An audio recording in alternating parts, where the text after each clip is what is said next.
Hi, എല്ലാവർക്കും നമസ്കാരം. അപ്പം നമുക്ക് കാറ്റത്തെ കിളിക്കൂട്ടിലെ നിധിയുടെയും സുധീഷിൻ്റെയും നാളത്തെ നല്ലൊരു കഥ കേൾക്കാം. എല്ലാ ദിവസവും ചാനലിലൂടെ വീഡിയോ അപ്ലോഡ് ചെയ്യുന്നതാണ്. എൻ്റെ ചാനൽ ആദ്യമായി കാണുന്നവരാണെങ്കിൽ ഒന്ന് സബ്സ്ക്രൈബ് ചെയ്യണേ. വീഡിയോ ഇഷ്ടപ്പെടുവാണെങ്കിൽ ലൈക്ക് ചെയ്യണേ, കമൻറ്റ് ചെയ്യണേ. അങ്ങനെ സുനന്ദയെക്കുറിച്ചുള്ള ഓരോ കാര്യങ്ങൾ നിധിയും സുഭാഷും കൂടി സംസാരിച്ചുകൊണ്ടിരിക്കുകയാണ്. സുഭാഷ് നിധിയോട് പറയുന്നുണ്ട്, ഈ വീട്ടിലൊരു പെൺകുട്ടി ഇല്ലാത്തതുകൊണ്ടാണ് സുനന്ദയായിട്ടുള്ള എൻ്റെ വിവാഹം നടക്കാതെ പോയത്.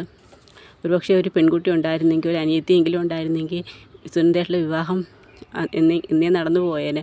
അവളെ എനിക്ക് ഒരുപാട് ഇഷ്ടമായിരുന്നു നിധി. പക്ഷേ എനിക്ക് ഒരിക്കലും അത് അവളോട് പറയാൻ പറ്റിയില്ല. നിങ്ങളുടെ കല്യാണത്തിനാണ് അവൾ എന്നോട് മനസ്സ് തുറന്ന് സംസാരിച്ചത്. പക്ഷേ ഒരിക്കൽ പോലും എൻ്റെ ഇഷ്ടം എനിക്ക് അവളെ അറിയിക്കാൻ പറ്റിയില്ല എന്നൊക്കെ പറഞ്ഞ് സുഭാഷ് അങ്ങ് സങ്കടപ്പെടുകയാണ്.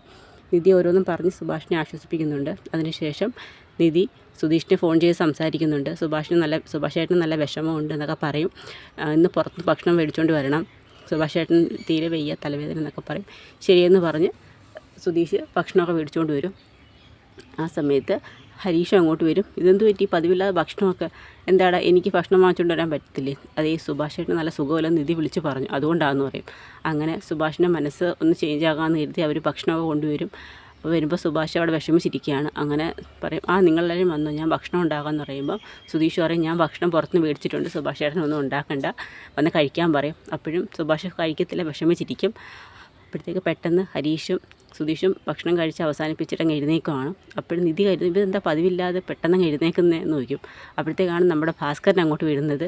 ഇതെന്താ ബിരിയാണിയും പത്തിരിയൊക്കെ ഉണ്ടല്ലോ, ഇതുകൊണ്ട് കുറച്ച് ഭക്ഷണമൊക്കെ എടുത്തുകൊണ്ട് പുറത്ത് പോയി കഴിക്കും. അപ്പോഴത്തേക്ക് നികേഷ് പെട്ടെന്ന് നിധിയുടെ ഒരു ഷോളൊക്കെ എടുത്ത് ചുറ്റി പെൺകുട്ടിയെ കണക്ക് വന്നിട്ട് സുധീഷും ഒരു പാട്ടൊക്കെ ഇട്ട് അവർ തമ്മിൽ ഡാൻസ് ചെയ്യുകയാണ്. ആ സമയത്ത് സുഭാഷ് ഭയങ്കരമായിട്ട് അങ്ങ് ചിരിക്കും. കാരണം സുഭാഷിൻ്റെ മനസ്സും ആ മൂടൊക്കെ ഒന്ന് മാറ്റാൻ വേണ്ടി ചെയ്യുന്നതാണ്. അപ്പോഴത്തേക്ക് ഭാസ്കരൻ ഇങ്ങോട്ട്, എന്തോ ഈ കാണിക്കുന്നത്, നീ എല്ലാം കൂടി വീടെടുത്ത് തലകുത്തി മറിക്കുമല്ലോ, ഇങ്ങനെയാണോ ഡാൻസ് കളിക്കുകയെന്ന് പറഞ്ഞുകൊണ്ട് ഒരു തമിഴ് പാട്ടൊക്കെ ഇട്ടങ്ങ് ഭാസ്കരൻ അങ്ങ് ഡാൻസ് കളിക്കുകയാണ്. അപ്പോഴത്തേക്ക് നിധി കിടന്ന് ചിരിക്കും. അങ്ങനെ എല്ലാവരും തമ്മിൽ സന്തോഷമായിട്ട് ആഹാരമൊക്കെ കഴിച്ച് കിടന്നുറങ്ങുകയാണ്. പിറ്റേ ദിവസം രാവിലെ നിധിക്ക് ഇൻ്റർവ്യൂവിൻ്റെ 2ാം ഘട്ടം ആണ്. അപ്പം കോള് വരുന്നുണ്ട്. അങ്ങനെ നിധി സംസാരിക്കും. അങ്ങനെ പോകാനൊക്കെ ആയിട്ടൊക്കെ നിധി റെഡിയാവും. അങ്ങനെ രാവിലെ കണ്ണാടിയുടെ മുമ്പിൽ നിന്ന് സുധീഷ് അങ്ങ് മേക്കപ്പ് ചെയ്യാണ്. അപ്പോൾ ഹരീഷ് അങ്ങോട്ട് വരും, ഇതെന്താ നീ കണ്ണാടി മുമ്പിൽ തന്നെ നിൽക്കുന്നത്? എടാ, ഇന്ന് നിധിക്ക് ഇൻ്റർവ്യൂ ഉണ്ട്, അതിന് നീ എന്തിനാ കണ്ണാടിയുടെ മുമ്പിൽ നിൽക്കുന്നത്? എടാ, ഞാൻ അവളുടെ ഭർത്താവല്ലേ, അപ്പം ഞാനല്ലേ നല്ലോണം ഒരുങ്ങണ്ടേന്ന് പറയും. ശരി, എനിക്ക് ഭക്ഷണമായി പോകണം, മുടിയൊന്ന് ചീപ്പണമെന്ന് പറയും. ഉടനെ സമ്മതിക്കത്തില്ല. അപ്പോഴത്തേക്ക് നികേഷ് പറയും, മിക്കവാറും ഇന്നൊരടി ഉണ്ടാവും. എന്താടാ, നോക്കേ കണ്ണാടിയുടെ മുമ്പിൽ നിന്ന് തുടങ്ങി മത്സരമെന്ന് പറയും. ഇവന്മാരെ കൊണ്ട് വലിയ ശല്യമായാലും ഇവന്മാരെ മുഖത്തോട്ട് മുഖം നോക്കി വഴക്കാണല്ലോ എന്ന് പറയും. എന്തുവാടാ ഹരീഷ് എന്ന് ചോദിക്കും. സുഭാഷേട്ടാ നോക്കേ, എത്ര നേരമായി ഇവൻ ഇവിടെ കണ്ണട മുമ്പിൽ നിൽക്കാൻ തുടങ്ങിയിട്ട്, എനിക്ക് ഭക്ഷണം പോകണം, മുടി ചീപ്പണം.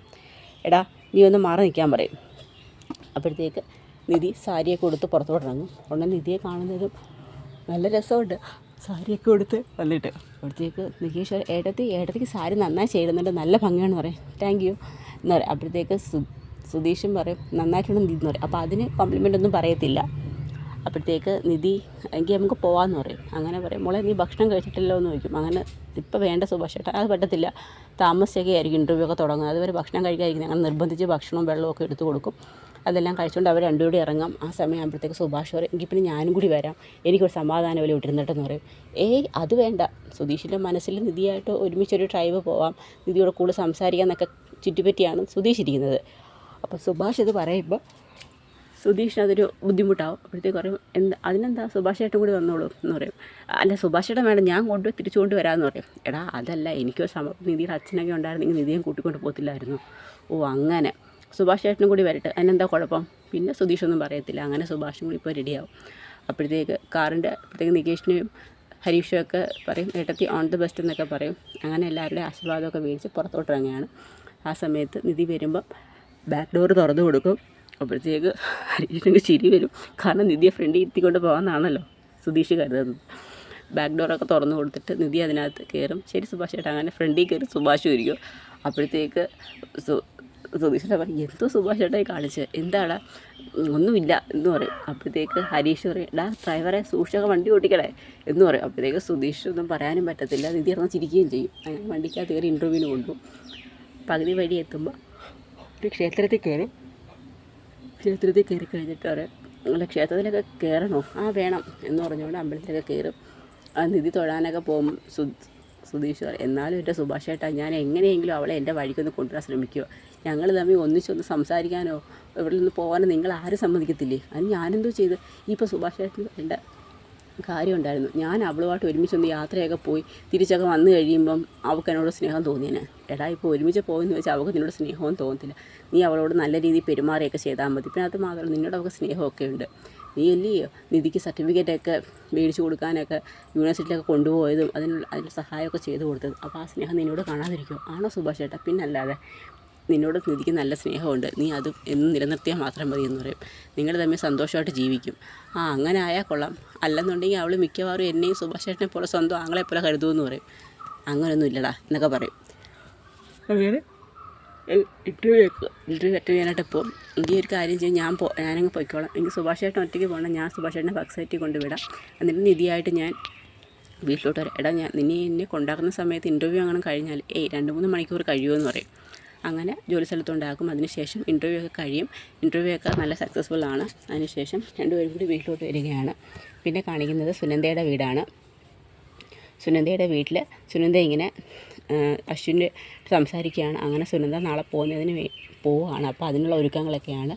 ലളിത പോകാനുള്ള സാധനങ്ങളും മറ്റ് കാര്യങ്ങളെല്ലാം എടുത്ത് തയ്യാറാക്കി വെക്കുകയാണ്. ആ സമയത്ത് ഗംഗാധരനും സുനന്ദയുടെ അച്ഛനും എല്ലാം കൂടി സംസാരിക്കുകയാണ്. ആ സമയത്ത് സുനന്ദ പറയും, അശ്വിൻ എനിക്ക് കുറച്ച് പേരോടൊക്കെ യാത്ര പറയാനുണ്ട് എന്ന് പറയും. അപ്പം ലളിത ചോദിക്കും, അതാരോടാ? അത് കാണും സുനന്ദയുടെ കൂടെ പഠിച്ച ഫ്രണ്ട്സൊക്കെ കാണത്തില്ലെന്ന് പറയും. അതിനൊന്നും ആവശ്യമില്ലെന്ന് പറയും. സുനന്ദ കാണാൻ പോകുന്നത് സുഭാഷ് ചേട്ടനെയാണ്. ഞാൻ പോയിട്ട് വരട്ടെ അശ്വിൻ എന്ന് പറയും. അതിനെന്താ സുനന്ദ പോയിട്ട് വരാൻ പറയും. അപ്പോഴത്തേക്ക് ഗംഗാധരൻ ലളിതയ്ക്ക് പേടിയാവും. ലളിത പറയും, നീ എങ്ങോട്ടാണ് പോകുന്നത്? അത് എനിക്ക് സുഭാഷ് ചേട്ടനെ കാണാൻ. നീ ഇന്നൊരു ഭാര്യയാണ്, ഈ സമയത്ത് നീ ഇങ്ങനെ ചെയ്യുന്നത് ശരിയല്ലെന്ന് പറയും. അമ്മേ, ഞാനൊരു ഭാര്യയാണെന്നും എൻ്റെ കഴുത്തിലൊരു താലി കിടപ്പുണ്ടെന്നൊക്കെ എനിക്ക് നല്ല വ്യക്തമായിട്ട് അറിയാം. എൻ്റെ കഴുത്തിൽ താലി കയറുന്നതിന് മുമ്പായിരുന്നു സുഭാഷ് ചേട്ടൻ്റെ വീട്ടിൽ ഞാൻ പോയിരുന്നു. ആ സമയത്ത് നിങ്ങളുടെ വാക്ക് വിശ്വസിച്ചുകൊണ്ടാണ് സുഭാഷ് ചേട്ടൻ എന്നെ നിങ്ങളുടെ കൂടെ തിരികെ ഏൽപ്പിച്ചതെന്ന് പറയും. ഇപ്പോൾ സുഭാഷ് ചേട്ടനറിയാം ഞാനൊരു ഭാര്യയാണ്, ആ കാര്യം അമ്മ എന്നെ പ്രത്യേകിച്ച് ഓർമ്മിപ്പിക്കണമെന്ന് പറയും. അങ്ങനെ സുഭാഷിനെ കാണാൻ വേണ്ടി സുനന്ദ വീട്ടിലോട്ട് പോവുകയാണ്. അതിനുശേഷം പിന്നെ കാണിക്കുന്നത് ഹരീഷിനെയാണ്. ഒരു ചായക്കടയിൽ ഇരുന്ന് ഹരീഷിനെ ചായ കുടിക്കണം. ആ സമയത്താണ് ഒരു വണ്ടി കംപ്ലൈൻ്റ് ആവുന്നത്. ചായ കുടിച്ചിട്ട് പുറത്ത് ഇറങ്ങി വരുന്ന ആളുടെ വണ്ടിയും കംപ്ലൈൻ്റ് ആവും. അങ്ങനെ ഹരീഷ് അങ്ങ് പറയുന്നത് സ്റ്റാർട്ടാവാത്ത. അപ്പോഴേക്കും ഹരീഷ് പറഞ്ഞു, ഞാൻ നോക്കാം ചേട്ടാന്ന് പറഞ്ഞ് ഇങ്ങനെ വണ്ടിയൊക്കെ പോയി നോക്കും. ആ സമയത്ത് ഗംഗാധരൻ അങ്ങോട്ട് വരും. കല്യാണമൊക്കെ എങ്ങനെ ഉണ്ടായിരുന്നു അനന്തരവളുടെ? കല്യാണമെന്നാണോ അത് പറയേണ്ടത്? ഭയങ്കര കല്യാണമായിരുന്നു. എന്നാലും നിങ്ങളുടെ അനിയനെ വിളിക്കാതെ ശരിയായോ ഗംഗേട്ടാന്ന് ചോദിക്കും. അനിയനോ? ഞാനവനെ അനിയനായിട്ടൊന്നും കണ്ടിട്ടില്ല. ആ സമയത്താണ് ഹരീഷ് അവിടെ നിന്ന് വണ്ടി ശരിയാക്കി കൊടുക്കുന്നത് കാണുന്നത്. അപ്പോഴത്തേക്ക് ഗംഗാധരൻ അങ്ങനെ നോക്കും. പിന്നെ ഒരു അനിയൻ അവർ കൊലപാതകയുടെ വീട്ടിലോട്ടൊന്നും ഞങ്ങൾ കല്യാണം വിളിക്കത്തില്ലെന്ന് പറയും. ഉടനെ കുറേയൊക്കെ ഹരീഷിനൊക്കെ നാണം കെടുത്തും. അപ്പോഴത്തേക്ക് വണ്ടി ശരിയാക്കിയിട്ട് ആ ചേട്ടനങ്ങ് പോവും. അപ്പോഴത്തേക്ക് ഹരീഷ് ഇങ്ങോട്ട് വന്നിട്ട് പറയും, അതേ നമ്മൾ സംസാരിക്കൊന്നും വേണ്ട, ഞങ്ങൾക്കൊന്നും പറയാൻ അറിയാൻ വേണ്ടിയിട്ടല്ല. നിങ്ങളുടെ കല്യാണപ്പെണ്ണെ തലേദിവസം രാത്രി മൊത്തം ഞങ്ങളുടെ വീട്ടിലായിരുന്നു. അവൾ സുഭാഷ് ചേട്ടനെ തന്നെ വിവാഹം കഴിച്ചാൽ മതിയെന്ന് പറഞ്ഞ് നിന്നതായിരുന്നു. പിന്നെ നിങ്ങളുടെ പെങ്ങളും അളിയനും കൂടി വന്നു ഓരോന്നും പറഞ്ഞ് സംസാരിപ്പിച്ച് സുഭാഷ് ചേട്ടനെ മനസ്സ് മാറ്റിയത് കൊണ്ടാണ്. അല്ലെന്നുണ്ടെങ്കിൽ ഇന്ന് സുനന്ദ സുഭാഷ് ചേട്ടൻ്റെ ഭാര്യയായിട്ട് ഞങ്ങളുടെ വീട്ടിൽ നിന്നേനെന്ന് പറയും. അതിന് കൂടുതലങ്ങ് കയറി സംസാരിക്കരുത് എന്നുള്ള ഹരീഷ് ഒന്ന് വരട്ടും. പിന്നെ ഗംഗാധരൻ ഒന്നും സംസാരിക്കാനില്ല. അതിനുശേഷം ഗംഗാധരൻ അങ്ങ് മിണ്ടാതിരിക്കുകയാണ്. ഹരീഷ് നല്ല കണക്കിനങ്ങ് കൊടുക്കും. അതിനുശേഷം സുഭാഷിനെ കാണാനായിട്ട് സുനന്ദ സുഭാഷ് ചേട്ടൻ്റെ വീട്ടിലോട്ട് വരികയാണ്. അപ്പോൾ അവിടം വരെയാണ് നമ്മുടെ നാളത്തെ കഥ അവസാനിക്കുന്നത്. ഇനി യാത്ര പറയാനായിട്ട് സുനന്ദ സുഭാഷിനെ കാണാൻ ചെല്ലും. അപ്പോൾ അതിൻ്റെയൊക്കെ വരും വിശേഷങ്ങളാണ് നമ്മളിനി കാണാൻ പോകുന്നത്. അപ്പോൾ അതിനായി നമുക്ക് കാത്തിരിക്കാം. എല്ലാവർക്കും വീഡിയോ ഇഷ്ടമായെങ്കിൽ ഒന്ന് സപ്പോർട്ട് ചെയ്യണേ. ഒരു നല്ല ദിവസം എല്ലാവർക്കും നേരുന്നു. നന്ദി.